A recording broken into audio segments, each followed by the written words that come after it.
members, the Raging Grannies, who've been inspiring me for many years. I was fortunate enough to be at an action that Phyllis was part of in Halifax back in the 90s. So I cannot wait till I can grow up and be a Raging Granny myself. Okay.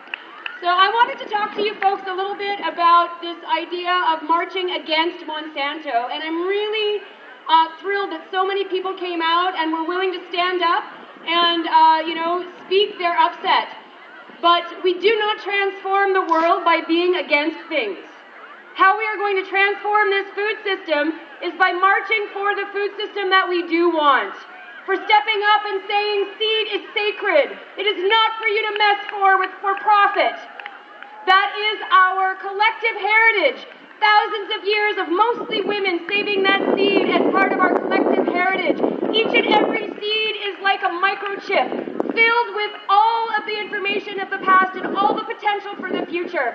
And for every seed we lose, and we have lost 93% of our commercial varieties of seeds in the last 100 years.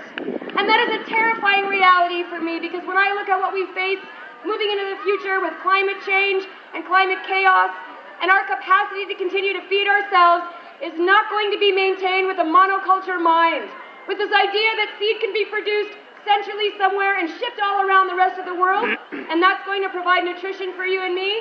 That is a false hope. One of the things that Tony pointed to was this missing art in farming, where farmers are connected to the land, where they are stewarding those resources.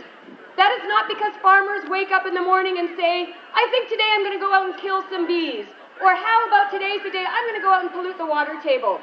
Those farmers, whether they're conventional or organic, who are still farming today, only 2% of our population, deserve our respect. Whether they are conventional or organic, and those conventional farmers who are using GMO are doing that because they've been told by experts, by their universities, and by this government that those seeds are safe for them to use. But I can tell you, I go to conventional farm conferences on a regular basis, and I have had over the last 2 or 3 years a number of conventional farmers come up to me and tell me that their vet costs are going through the roof, that they are increasing the amount of nutritional supplementation they have to put into the diets of their animals. But these problems are not occurring on the organic farms. And increasingly, conventional farmers are rejecting GMOs. They're very quiet about it, but they're doing it, and they're doing it because they're not profiting from it any longer. So you may be saying to yourself, okay, it's great that we've taken on the food system, but I'm just one small person and there's only what I can do. What you can do is plentiful. In no other part of the economy do you have the capacity with every dollar you spend to change the system we have. You don't have that kind of control over energy. We are stuck with cars. So you can stay home or you can drive a car. But with food, you have a choice. You can stop supporting fracking by not buying food grown with nitrogen fertilizer. You have that power. Don't worry about whether you can afford 100% organic food. Please choose something from the grocery store or the farmer's market that you didn't buy last week organic. If every single person in this park right now bought one thing from Organic Meadow, you would keep 100 farm families in business. It's that simple. So I'm going to invite one more conversation we haven't had here, because we do have a couple powerful speakers left who will get to some of this stuff. You've seen some really professional-looking organizations. Canadian Biotech Action Network has been holding it down for you folks, staying engaged in this issue for years and years and years. That costs money.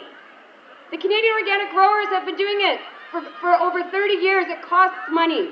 So if you feel inspired by things you've seen happen here today, I encourage you to go online, find these organizations, the Organic Council of Ontario, Ecological Farmers, and make a $20 donation.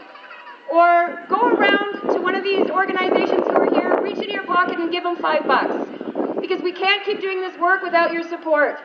But we also can't professionalize this movement to the point where we don't have engagement. And what we really need is each and every one of you to become an organic ambassador. Step up, pick up the phone, call your MPP, call an MP, and demand the food system you want.